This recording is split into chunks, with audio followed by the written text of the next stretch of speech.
Welcome to episode number 10 of the Canadian Prepper Podcast, Ham Radio, recorded January 17th, 2019.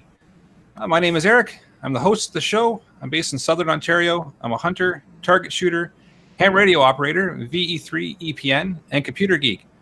I got into preparedness when I was working frontline emergency services and witnessed an over-reliance on emergency services during major events such as ice storms, power outages, etc. I started a small preparedness company to help get people prepared and to better look after themselves for at least 72 hours, if not longer. My name is Ian. I'm co-host of the show. I live on Vancouver Island on a small hobby farm. I'm an outdoor enthusiast, target shooter, reloader, and my farm is designated handyman. My professional background has allowed me to explore every province and territory in Canada. It has also taught me to adapt to unexpected situations and that learning never ends. I'm Alan. My friends and family called me a savior. It is a well-justified title. My background as a medical first responder helped me develop a mind for safety. I've spent approximately 17 years seeing people at their worst and helping them get back to their best. I teach first aid and coach my friends and family to be better prepared. For me, being prepared started when I was in Scouts, got separated from my troop, and spent a night out all on my own in the woods.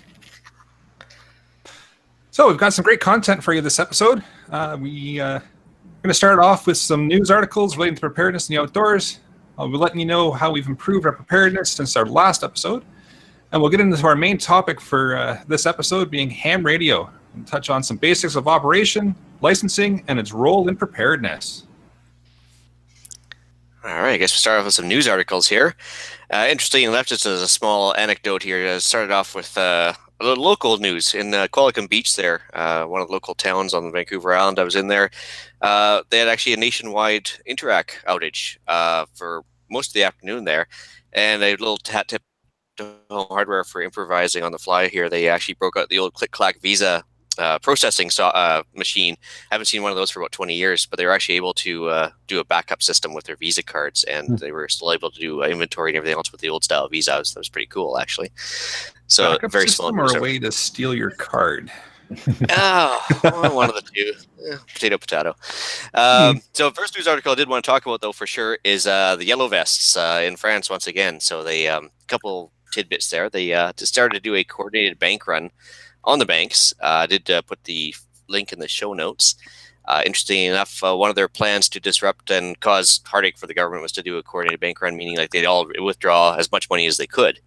Have you guys ever tried to take out more than a couple $100 at a time from the bank? Once or twice. Didn't go well. Yeah, they usually tend to ask you what it's for, why you need it, bring out the manager, try and prevent you from doing it because they only have so much cash on hand. And of course, that also with the leveraged banking systems we have in place, for every dollar you take out, that's 10 less they can play with. So, I mean, fractional reserve banking is a mofo when they try and take it out all at once. So that was actually a pretty clever, coordinated effort on their part, for sure. My problem was just I didn't have the money in the account to begin with. Well, it's a luxury if you have. No doubt they would be resistant to that for sure. Just taking out what you don't have. But no, I thought it was actually a pretty clever, legal way for them to protest for sure and get the government's attention. Of course, the government's response to that was deploying 80,000 troops into France in general, mostly concentrated in Paris. So I put a link to that one as well as the fact that they put 80,000 troops into the streets to combat the yellow vests, and basically started packing live ammunition around, which is actually a bit of an escalation for sure. Yeah, that's a little scary. Yeah. Third one I just want to bring up, Brits are prepping for Brexit. So this is not exactly a pro or anti-Brexit thing, but basically a couple people are concerned with the lack of supplies with a potential Brexit, meaning everything from staple foods to currency exchanges to everything else. So there's actually a really good article in the Star of all places that basically covers off how the Brits are actually really concerned about Brexit when it actually takes effect, that they're going to be short on food and power. Well, they've had no need for real trade pacts for a long time, and now that's all of a sudden coming to an end. Yeah, for sure. Is something you want to bring up as well, Alan? Yeah, I found a couple of articles actually relating to our topic tonight. Little town in near the BC Washington border, little town, little city, I guess, has now been without cell service for 30 days after a storm blew through on December 20th. As of earlier this week, they're still completely without cell phone service. And I don't know about you guys, I don't have a landline anymore. If I didn't have my cell phone out here in the middle of nowhere, I'd be completely isolated. Yeah, we don't have a landline either. We decided to do without for sure. Well, the odd one out here as well. Still got the landline. Won't get rid of it. And then of Kansas, where they've actually declared a state of emergency over the lack of cell phone coverage. Even the emergency services, their fire and police don't have reliable communications because of a lack of cell phone service. I can imagine the teenage angst as well would be huge. Absolutely, it would be. Anyways, What did we ever do without cell phones? I don't know. I'm sure there was a time, but I don't know. There must have been a time. Oh, right. We went outside and played. Yeah. Or actually phoned people. Yeah. Oh, directly. weird. Or talked to people face to face. That used to be a thing. Yes, indeed. Or party lines. We could go way back and talk about those too. But Oh, yeah. Now we're going back. Yep. Too long or short. Yep. Yeah. Well, we were supposed to have one other guest on board today, but he's just running late tonight. So I guess we go straight to what we've done lately for you, Eric. Yeah, so we'll move into that. For myself, I've been ridiculously busy at work, so I haven't had a chance to do a whole heck of a lot. One thing that I was able to do was get the basement cleaned up with the wife there, so we were able to get that organized, so now I can at least find my preps. I know where they are, and I can see them. So that's what I've done since the last show. It's always better to be looking at it than looking for it. You got it. I've worked on documenting my plans. My big focus recently has been on risk analysis. What can we expect and how do I respond to it? My family spread out 3 cities over 2 counties, so it's a bit of a challenge trying to, what happens? How do I get everybody in one spot if things really do go badly? Right now, we only have cell phones to communicate. So if that happens, and I remember when we had that big blackout in 2003, cell phone went down for a day, almost 2 days. Had the same problem after 9/11 in New York. The cell phone towers were all jammed. Nobody could communicate with anybody for days. My ultimate goal is to have a playbook that everyone in the family has in their bag, purse, car, wherever, so that when situation A happens, response B is the spot, and then we all end up in the same place, hopefully about the same time, and everybody gets safe. Well, that seems pretty squared away for sure. Yeah. It's good in theory. Got to put it into practice. Yep. So you mentioned something about Morse code there as well? Oh, yeah. In doing my research for the show tonight, learning a little bit about Morse code. My grandpa was a ham operator. There are pictures of me sitting at his equipment when I was a youngster. Could not use Morse code now practically if I had to. But I did find a couple of links that are in the show notes that would get everybody. It's a basic of how to understand Morse, and then of course as I've been reading and trying to practice it, it's a lot of practice and a lot of time in to become proficient at it. So there are a couple of links in the show notes about that. Yeah, interestingly enough, when I started my current job, one of the first things we had to do before we showed up to work was learn Morse code.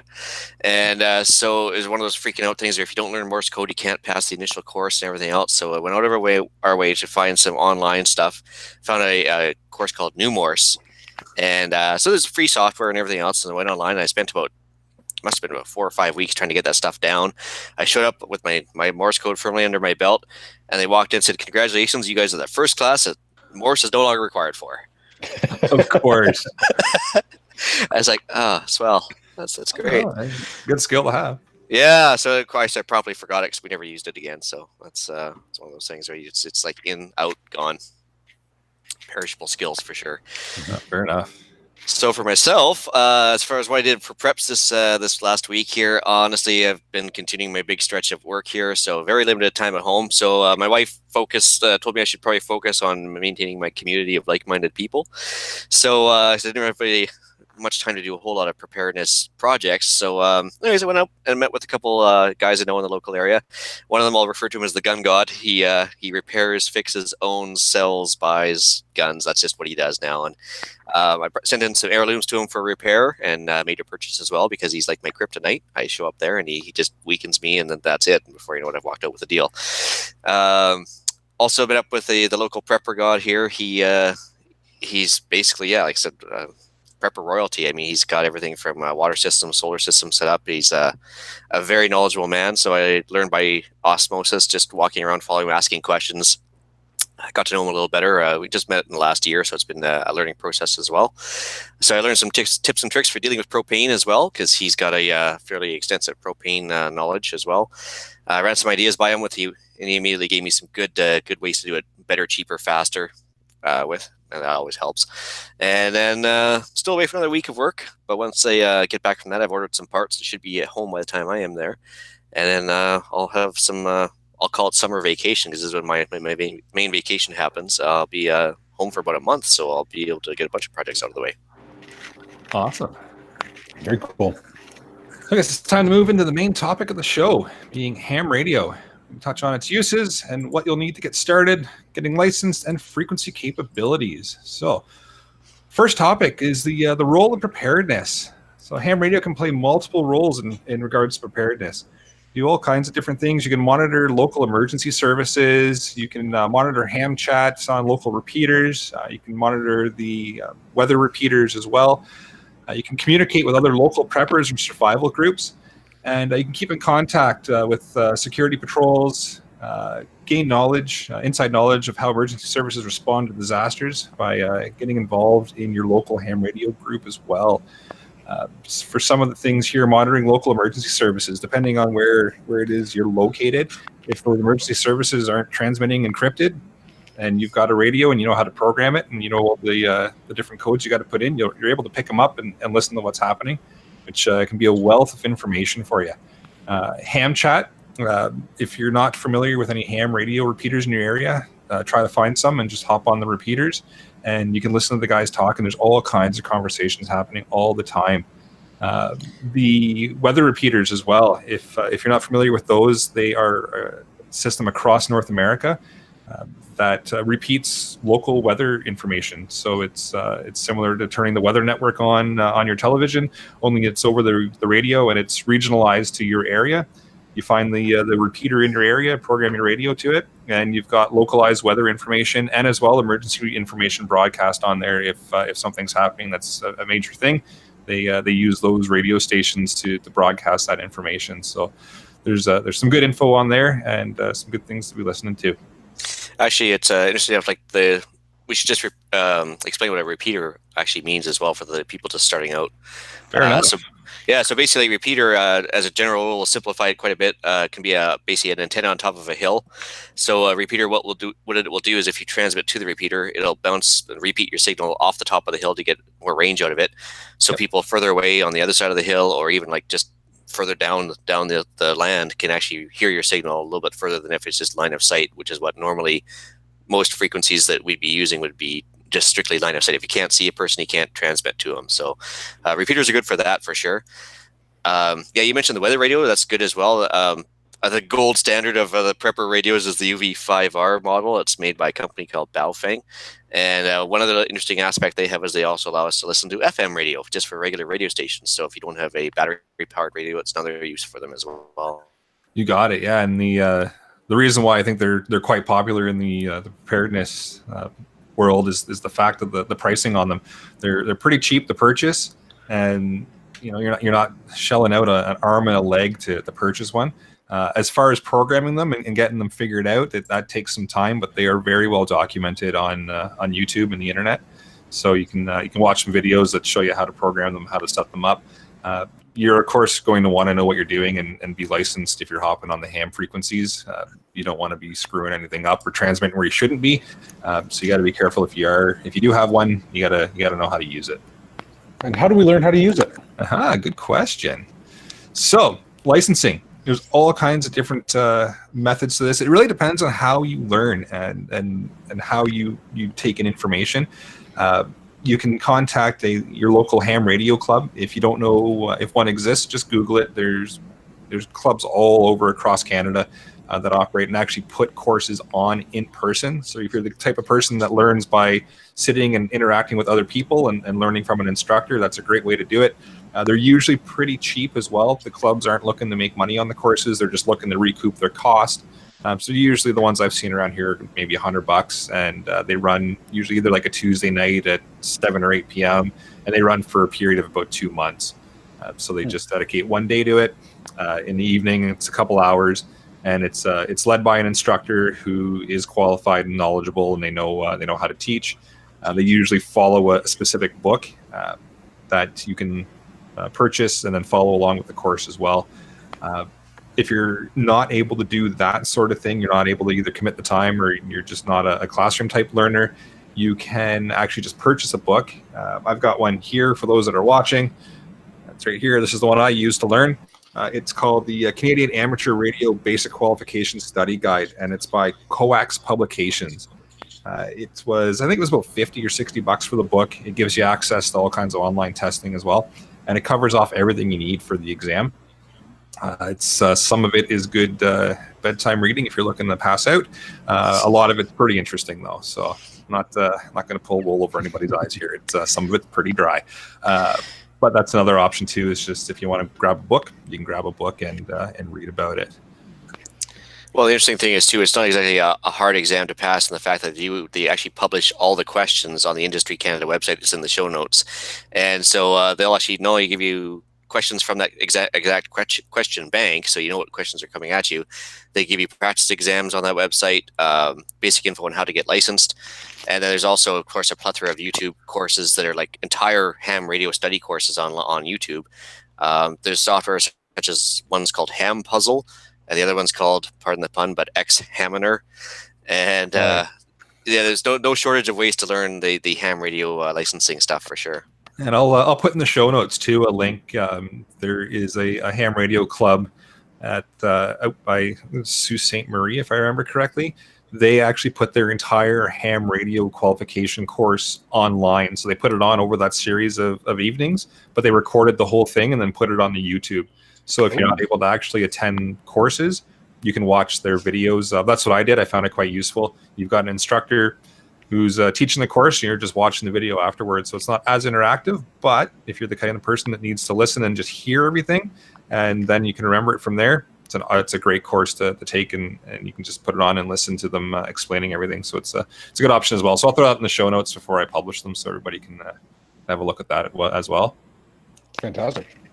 And then like Ian was saying, the exam generator is great. It is the actual questions you're going to get. It's not just somebody coming up with, well, I think this might be it. It is the actual question bank from the issuing authority for the ham radio license. That is actually where when you are ready, I should touch on that too. When you are ready to write the exam, your examiner is actually going to go to that same website, and there's a button that you can click that says practice exam, and there's a button that says generate the actual exam. And then if it's generate the actual exam, they need to have login credentials and such, but it's pulling from that exact same question database, and then away you go. And it's a handwritten test. So you'll have to find an examiner in your area. There is a list of them published on the website there, the same area that you would go for the exam generator. And then you can find somebody who is licensed to give the exam. You can write the exam. If you fail it, it happens. You can rewrite the next day. You can rewrite right after. There is no cool down period as far as having to wait, unless they've changed that since I went through. You're able to just rewrite right away. It's just a matter of whether or not that specific tester wants to redo it right away with you or wait a little bit. Chances are they're going to suggest you wait a day or two and go study up a little bit more. But running with that exam generator gives you an idea of where you're lacking in knowledge. And then you can go and follow up and study some more, and then keep hammering away at that exam generator. That's what I did for studying to get mine. Is I'd read a section in the book, I go to the exam generator, generate the questions, I do a bunch of them. I go, oh, okay, I'm lacking in this area. Go back to the book, watch some of the videos from that ham radio club that's got it on YouTube, go back and redo again. And I found after I think I did that for about 3-4 months, And then afterwards, I was good to write the exam, and I made it through with the honors qualification that gives you access to the HF frequencies. So it's definitely the way to go. And there's all kinds of options for you if you're looking to get qualified. It's just a matter of how you learn and what works best for you. Well, I did something myself, and one of the first things that kind of I picked up on was that it's illegal. Potentially, I don't know. Maybe I misread that. It's illegal to transmit ciphered message or a hidden message over the air. Is that correct? Yeah, that's correct. Yeah, so transmitting any kind of encrypted message over ham radio frequencies is not allowed. It's definitely a no-no in the ham radio world. So you have to transmit in plain language. It has to be able to be understood by other parties on the ham radio frequency. You can't encrypt things. You can't obfuscate them at all. They have to be able to be understood by anybody on the frequency. Now, it's been a long time since I've been anywhere near a ham radio. Is Morse code any kind of wide use, or is it all verbal communication now? So Morse code, first off, yeah, that's something else to touch on. It is no longer required for the exam. So there was a point in time where you had to know, you had to be able to key, I think it was 40 words a minute or 60, something like that, in order to pass your ham radio operator's examination. It is still an option available if it's something that you want to get. Absolutely, your examiner would still be able to do that for you, and you'd be able to get that designation, but it is no longer a requirement to actually get your ham radio license. However, it is still out there. It is still used quite frequently in the HF bands for the most part, is where I've seen it. Myself and actually Dean, who was supposed to be our guest this evening, we actually ran a little Morse code test.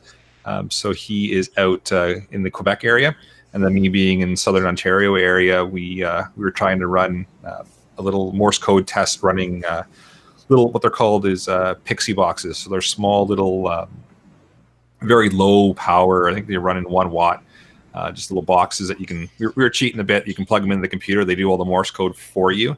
So they do the sending of the signals, and they do the translation as well. But we were trying to make contact with each other, and we weren't able to actually successfully connect with each other. We could see each other transmitting through what's called a reverse beacon. So they're just beacons, or they're just stations that can report hearing different stations operating. So we were able to actually see each other transmitting. We weren't able to hear each other ourselves, but I was getting almost about 1,500 kilometers away from my house. Was the furthest beacon that was picking me up. So and that was on 1 watt of power. So you can get some pretty far distance. So yeah, Morse code is still out there. It is still used. It is used for worldwide communication, but it's and it can go quite distance. It's just not, like I said, just not a requirement anymore to get your license. But it is something certainly worthwhile having if you can learn it and get your head wrapped around what you need to do to get it. In terms of not making secret communications, but maybe making less obvious communications, then Morse code could be a huge asset then. Well, absolutely, yeah. You're able to use Morse code on ham radio frequencies. It's a publicly available code. It's not something that would count as encryption or obfuscation or anything like that.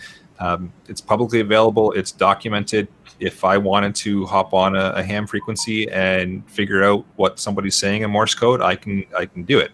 So that's no problem at all. And it could actually be quite beneficial if it's part of your communications plan that you want to use that to communicate with people. Not everybody knows it, right? So why not? Security through obscurity. You got it. So then, can you touch on, for people like me who don't really know, what's the difference between ham radio and CB? CB. So CB would be something you throw it in your transport truck. For the most part, they have them. Your pickup truck. They're popular years ago. It's more short range, like vehicle to vehicle type of communications, whereas ham radio is a little bit more distance, some more power to them as well. CB is restricted to the output that they can transmit on and the frequencies they can transmit on. Same as ham radio. Ham radio is also restricted to certain power outputs depending on your qualification and the certificate that you have. But CB would be more close range type of communication, whereas ham radio can be worldwide communication depending on where you're transmitting and what frequencies you're on. Okay. but both have their place in preparedness for sure. No harm in having a CB radio sitting beside your ham radio in your vehicle. You can use both, right? And there's no licensing for CB, is that correct? No, not as far as I know. There's no licensing required for CB versus ham. Yeah, I don't think it's used as often anymore. It seems like people are going to do short range communications. They usually just have like a FRS or a GMRS, which is like the Midland walkie talkies they sell in 2-packs at Canadian Tire, whatever. I think people are using those more and more than actual CB radios. Oh, absolutely, they are. Yeah, I know CBs are still around and they're still used here and there, but you don't see them nearly as often as you used to. It's another security by obscurity issue because it would end up. These are all different power draws and different frequencies, right? Oh, exactly. Yeah. With the CB radio, you've got that big whip antenna as well, so it kind of stands out. Versus, you could have a little UV5R radio with you. It's a small antenna. It's in your car, and nobody notices it. Nobody sees it, but it's not transmitting nearly as far. Depending on where you are, if you're within range of a repeater, then yeah, you can absolutely transmit for quite the distance. It's just a matter of kind of your setup, your layout, and where you're located. So when you're trying to keep up files, then the CB is not your best option. The ham would be a better choice. I would say so, depending again on your operating location. If there's a lot of construction vehicles in your area, or a lot of vehicles with whip antennas on them for whatever reason, depending on where you are, and you fit in that environment, then yeah, sure, no problem with a CB. If you're in more of the the area like the city area or somewhere where you're not seeing big antennas on all the vehicles around, well, yeah, you're going to stick out like a sore thumb. So it's all just kind of paying attention to your surroundings. Well, also generally, the higher the frequency, the shorter the antenna. So with UHF, which is really high, very high frequency compared to CB, I mean, the antennas can be as short as this. So to have one of those sticking on the top of your car, if you see on certain police vehicles and everything else, like even like ambulances and stuff, you'll see a short little antenna. That's their UHF, and so that's a little less obtrusive than a big CB antenna for sure. Oh, exactly. Yeah, it doesn't stick out. I have one of those on the top much. of my car, and it's definitely not a police car. No. No, and then also we touched on repeaters there briefly, didn't we? About what the purpose they provide is basically just to extend your range of what would normally be a short range radio. But there's there's apps you were showing me before about using with ham radio that you can use as well, right? Yeah. So with ham radio, there is what's called Echolink, which is an application you can put on your cell phone. I've used it a few times here and there when I haven't had a ham radio with me, and I still want to hop on a repeater. You can just you need to be licensed. You need to have a call sign. They verify all that. So you have to have another operator that that's already on the system verify that you are qualified and that this is your call sign. Once you're authenticated and they're happy with the fact that you're licensed, then you gain access to the application, and you can hop on repeaters worldwide that are have the software installed and allow access through Echolink. And then you can broadcast on a repeater anywhere in the world just using your cell phone. Now, it is using the internet, so some ham operators will call that cheating, and they don't necessarily like it. Some are pretty hardcore about, no, you use the radio, only the radio, and that's it. But hey, if the technology is there, may as well use it. It works quite well, and there's times where it's kind of a little bit of a lag, a little bit of delay on it. But for the most part, I haven't had any bad experiences, and it's worked quite well. There is another option as well, which is the IRLP. I believe is the correct. I always mess up the order of the lettering, but it's an internet relay between repeaters that doesn't use an app. It doesn't use your phone. You still have to use a radio itself that can transmit to the repeater in order to connect to another repeater and then transmit. So I know myself and Ian, when you were over visiting there, we were able to find a repeater in your area and actually connect to it from here in Ontario, and I was able to broadcast in BC on that frequency, and that's just simply creating a link between the repeater here and then over the internet connects that other repeater, and then it transmits, and then vice versa. When you make that link, if anybody was to transmit on the repeater in BC at that time, then everybody here on this end would hear it. So it's not just me, it's on a private link. Anybody on the repeater in this area would hear the conversation, and same thing, anybody on the repeater in the other location would hear the entire conversation. But it's kind of neat that you can just link them up like that. It's just a matter of knowing the code and knowing how to punch it in and tell the repeater, okay, call BC, and then it links up. Well, that's interesting in the fact that if the cell phone lines are overwhelmed, which happens in a lot of local emergencies, the cell phone kind of gets clogged up, and you can text maybe if you're lucky, but that might be a good alternative for sure for some people. I just Google it here. It is IRLP, Internet Radio Linking Project. I always screw up the order, like I said, but yeah, it's IRLP. So if you want to throw that in Google, you can check it out as well if anybody wants. There's lots of documentation on it. So how would those links be affected by, say, a widespread power outage?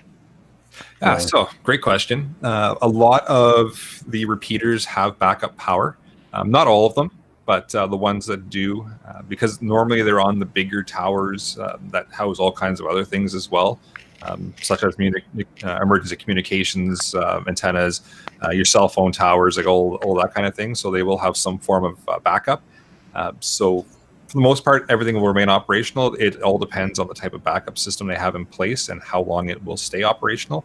But for your short-term power outages, it'll still run as long as they've got the backup systems in place. But it all depends on your ham radio club in the area. So another thing to touch on: majority of the ham radio clubs maintain the repeaters. So they're volunteer clubs; they're not paid for what they do. So depending on the club in the area and what kind of maintenance they do on the repeaters, really depends on what type of system they have for emergency backup. Okay. So just for our new listeners, we should probably just break down roughly. Ham radio has a bunch of band allocations across the spectrum of, like, I guess, signals, and so we don't have free reign of every signal available. Like, obviously they're taken up with police radios, FM radios, aircraft radios, and stuff. So we do have kind of three rough groupings. I guess we can play with as ham radio operators. With something called HF, which is more used for long range, but the sound quality is not good. And I guess you can get longer range at night. I have used HF in professional purposes for sure. There's also a UHF, which is kind of really short range, which is probably what you see with a police officer, something that has a little microphone on his shoulder. That's usually more of a VHF or a UHF with a repeater. But there's also VHF, which can be line of sight or even like slightly follow the curvature of the Earth a little bit. And so obviously the higher up you are, the better off you are for VHF.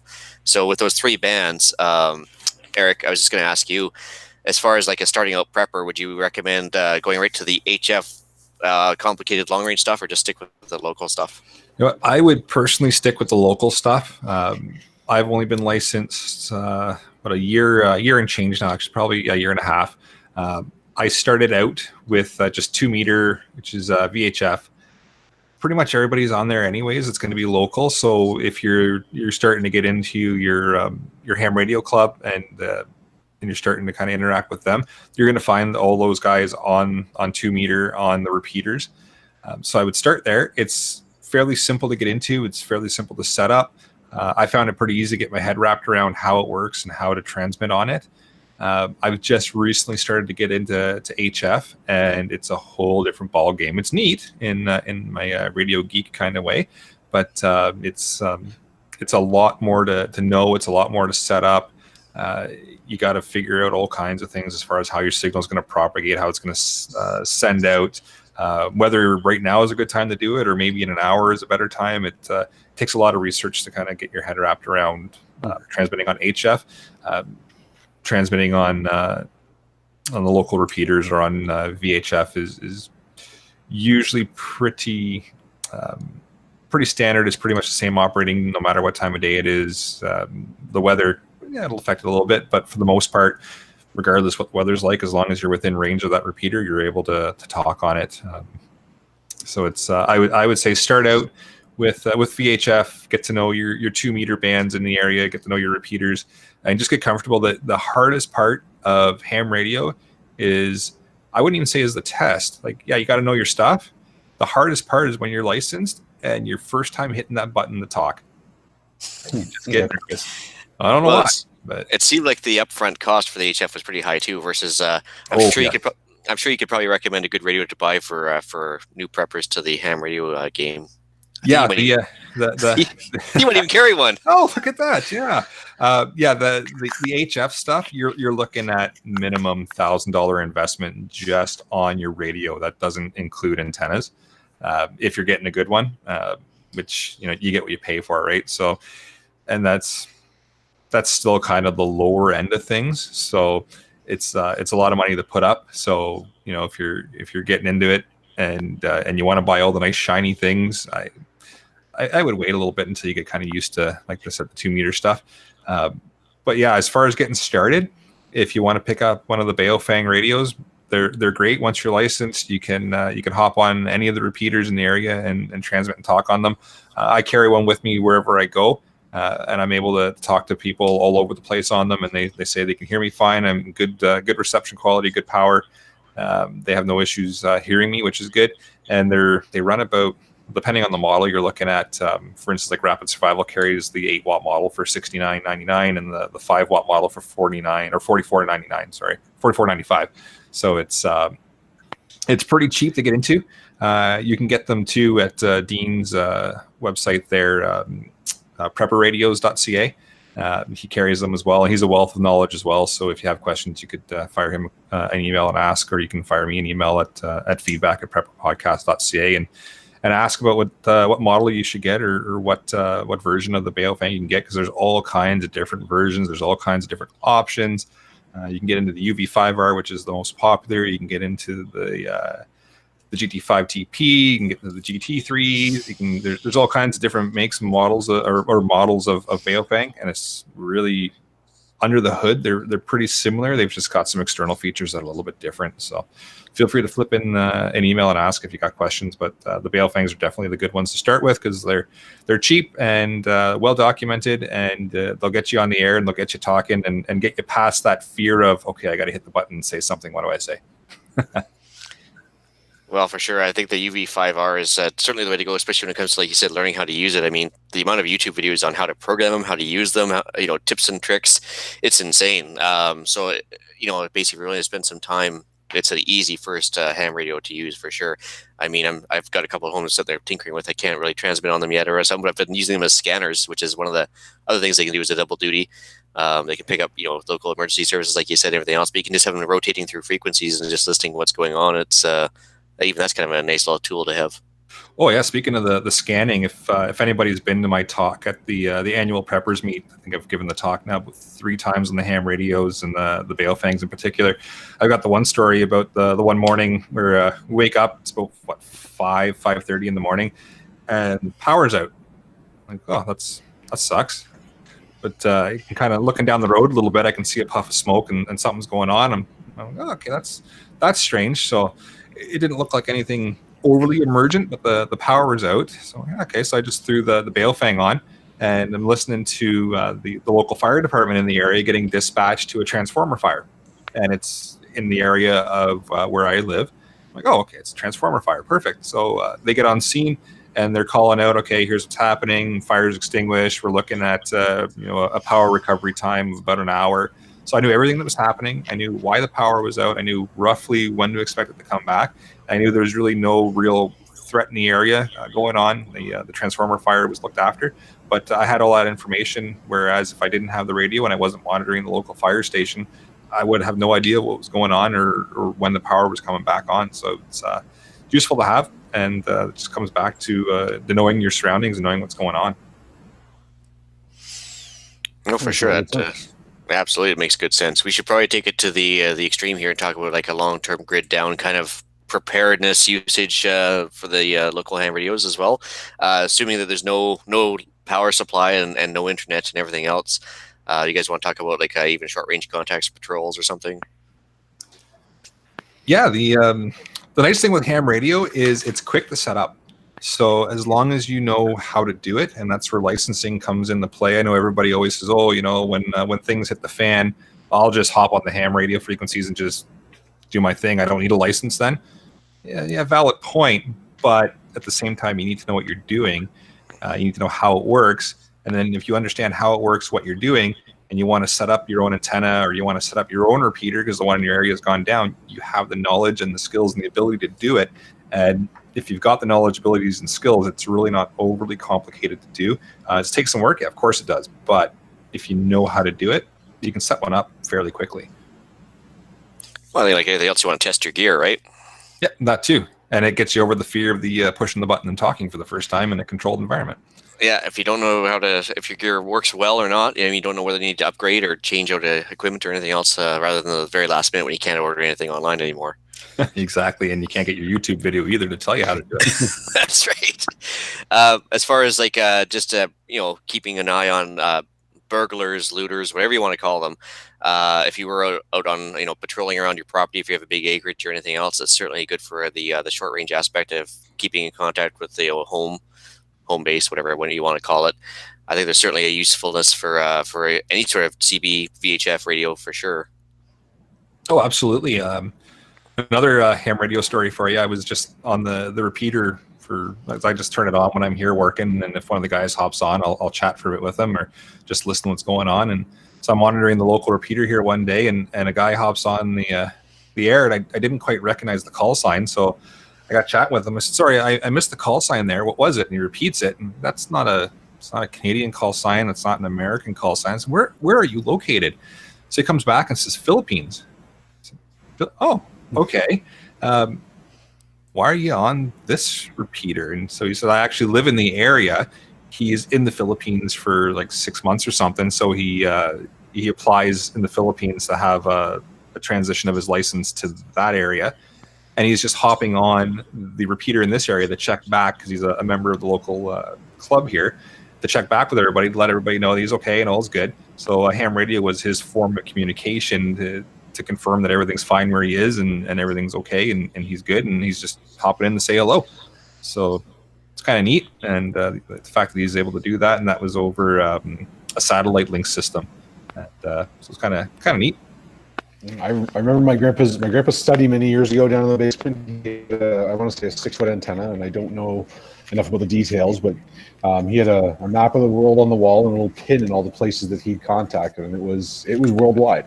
He used ham to communicate with his former colleagues in New Zealand.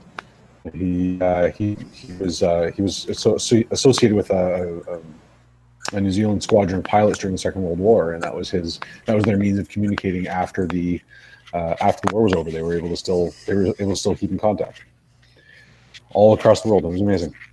That's cool. Well, it's interesting. One little warning about the UV5Rs is because they're made overseas, they don't intentionally limit what frequencies you can access. You can actually dial in everything from marine frequencies to the same frequencies they would use on the Canadian Tire walkie-talkies, like they're called FRS or GMRS radios. And so I have to be very careful with power usage, because some of the power output that you have on the radios can actually exceed what you're legally allowed to use. So make sure before you start pressing the transmit button, pick your frequencies carefully and pick your power output carefully. It's another good reason to be licensed. Because the licensing covers all that. So just don't get yourself into trouble, because if there is some guy that's got to be in his bonnet, he will figure out how to track you down, and before you know it, you get fined, and that's never good. So cool, absolutely. So yeah, before you grab a Baofeng, get your license, figure it all out, and then start playing, and you're doing it legally. Yeah, for sure. Another purpose I was going to say that you could possibly think about using it for in a backpack purposes, if you are approaching a fellow prepper's house or whatever, and things are not going well in society, you might want to consider coming up with a common hailing frequency, just like they have channel 19 on CB. That's where people make initial contact and move on. And if you have a marine emergency, you go to channel 16, and so on and so on. I was thinking if we could all kind of agree to figure out maybe use channel 7 on the GMRS or FRS frequencies. If you have a Baofeng, you can tune in frequency 462.7125 megahertz. You're limited to 1 watt in normal times on that frequency, but which you can figure out by low power setting on the UV5R, I believe. And then, it's just something if you ever want to make sure you have a common hailing frequency, it's something we should all agree on for sure. Maybe you get some feedback on that or something. Yeah, absolutely. I think it's half watt on FRS, if I remember correctly. So you're already over by 0.5. But geez, I'm already in trouble. And technically, the Baofengs aren't supposed to be on FRS to begin with. So there you go. Just to put it out there, so everybody's aware. Please don't be hopping on a Baofeng radio on FRS and chatting away. chances of it causing any kind of issues probably slim to none, but at the same time, just don't do it. Well, there you go. So, lesson learned even for me. I haven't got my license yet. So I guess buy the Midland radios first off, and then practice move your way up from there. You got it. Yeah. That So, way you can't so grab the main radios there from Canadian Tire or wherever, and then once you get your ham license, grab a Baofeng and hop on the ham frequencies, and the world's all happy. Cool. And there's no fines. Anything else you want to cover off, guys? I guess I'm gonna keep studying. This is it's something that goes deep to my roots, and keep studying. I'm gonna see if I can get my license before the next podcast, before the next time we talk about it again. Awesome. I like it. Well, because I think we'll have to revisit this ham radio again, because of course it's still just scratching the surface. I mean, there's so much more stuff you can cover on this. I think have to wait for some listener questions, and maybe come up with some more stuff to talk about as well, just like on a basic level. And also took the wind out of my podcast challenge here, but we'll go with it anyways, I guess. Fair enough. The only thing I would add is go out and contact your local ham radio club. They're always friendly. They're always looking for new operators. They're always excited to have new operators. When I first started transmitting on the air, right away, everybody was all over me. Who are you? Where are you from? How long have you been licensed? Where'd you get your license? They were all kind of excited that I was there. And then when I told them I'm just new to licensing, they were all over that. What do you need? What do you want to know? Do you need help setting up your antennas? It was awesome. So make sure to contact your local club, say hello, and they're more than willing to help you out. They're not none of them that I've come across yet are intimidating or scary group at all. They're happy to have new licensed hams because it means that everything continues on and things carry on, and it doesn't just stop, right? So they're always excited to have new operators. Make sure to contact them and just say hello. Fantastic. Well, I think if the frequency bands aren't being used, they'll eventually get allocated somewhere else too for another purpose. So you probably want to make sure they stay in use for sure. That too, yeah. So I guess a podcast challenge, I'll have to modify it somewhat here. My original podcast challenge was to figure out what type of radio would best suit your needs and buy a pair, but I think we'll just move it on to maybe just buy a pair of Midland FRS radios, which is just the family radio service radios. I'm thinking about just buy a pair of those to do some basic local communications, practice transmitting, talking on the radio, and then at the very least you can keep in touch with maybe home from your quad if you're out in the acreage. Yeah, and there's all kinds of different commercial-based FRS radios you can purchase. Find one that works for you. Find one that's got like the settings that you need, or the type of like waterproofing if you need it. There's ones that have waterproofing. There's ones that don't. Find one that works for your needs, and then play with it and figure it out. And let us know if you did, and what worked and what didn't. I think my little FRS radios, I think they're Cobras. They're a few years old. My biggest challenge with them is that they have to charge in a dock condition. So I can't change the batteries. That's a major drawback if the power's out. Yeah, absolutely. One of the first considerations I'm looking at them on the table across the room here, and they're sitting in their charging station, which is great as long as there's still power to charge them again. So. Yeah, I've got a set of Motorola's that I got from Canadian Tire years ago. They've got the rechargeable battery pack in them, but they also have the option to run on AA's, so that helps out huge. That makes good sense. It chews through the AA's pretty quick, but at least I'm able to transmit. So maybe we'll get into some shout-outs. So I've got one here for the Simcoe Preparedness and Resiliency Community, or SPARC. We've got another meeting coming up on Sunday there, so just a shout-out to them. I know there's a bunch of them in the Facebook group there that listen to the podcast, so just a quick shout-out to say hello, and thanks for listening. Good to have me. My shout out is to my 11-year-old daughter. Last week, she suggested that we add a first aid kit and a fire extinguisher to the second floor of the house. We have proper safety measures on the ground floor. She said, it would make good sense that we have our resources spread throughout the house, which I thought was fantastic planning and a great theory and good headspace for someone young. So I was happy to comply with that, and now we are as a household we are better prepared. Awesome. Yeah, definitely want to encourage that good behavior. That's for sure. Yep. For me, just a quick shout out to new listener Chris, who's listening to his first YouTube live tonight. And just as a reminder to him, every goal requires a first step. Awesome. And we got any listener email there, Ian? Well, I've got one YouTube comment on the water episode from Transport Canada Guru 3, and he says the Sawyer mini filter for the win. Used them for years. He cut out the bottom portion of a small plastic bottle, and he uses that as an alternate scoop to, cup to scoop the water from shallow streams into the Sawyer bag. The bag can be troublesome sometimes, he mentions, and with the shallow streams, so the little cup helps with getting water into it. Super light and very useful addition to the kit. Then the traveling prepper turned around and texted me to remind me to not get cocky about the Sawyer water filter and the fact that I shouldn't be making fun of Eric's stash at his company. And he says that the Sawyer Mini is almost on the way out. It's now they have actually the Sawyer Micro coming out as a standalone product. So he says I'll keep up with the latest and greatest. Fair enough. You can make fun of me though if you want. That's fine. Yeah, It's okay. We did anyways. As far as iTunes reviews go, we are at 9 total. So we've got 8 5-stars. We've still got that one off 4-star, but like I say, I'll take it. And our last review on iTunes still belongs to the Sasquatch research scientist. So starting to wonder if maybe he's playing with the system a little bit here and stopping everybody else from commenting. But that's where we're at for iTunes reviews. So if you could listen in and you like the show, if you could do us a favor and just put a quick review in, write up if you like the show. If you don't like the show, encourage any type of review. Let us know what we're doing right. Let us know what we're doing wrong, and just throw a review in there for us. It helps get the show put out there. Makes sure that people realize that other people are listening to it, and then hopefully it draws other people in to listen. So, a quick review would be greatly appreciated. You let me back on. That was your first mistake. All right. Well, maybe the next episode we'll cut you. Nice choice. Nah, we'll keep you around. All right. So, with that, I'll bring episode 10 of the Canadian Prepper Podcast to an end.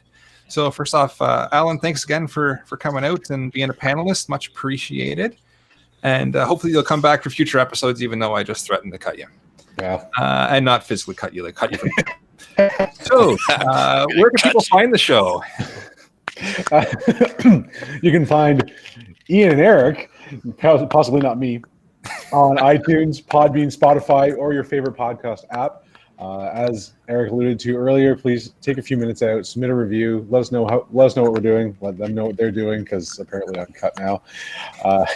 You can also find more at preparedness.ca. YouTube Live is now available. Subscribe on the YouTube channel. Look for the Island Retreat. Click the notification tab. It gives us alerts when we're going live. All right. If you want to contact Ian directly, you can reach me at theislandretreat@gmail.com. I'd love to answer questions specific to our rust and moss-laden climate out here on the West Coast. I'm also looking forward to helping aspiring preppers take their first steps.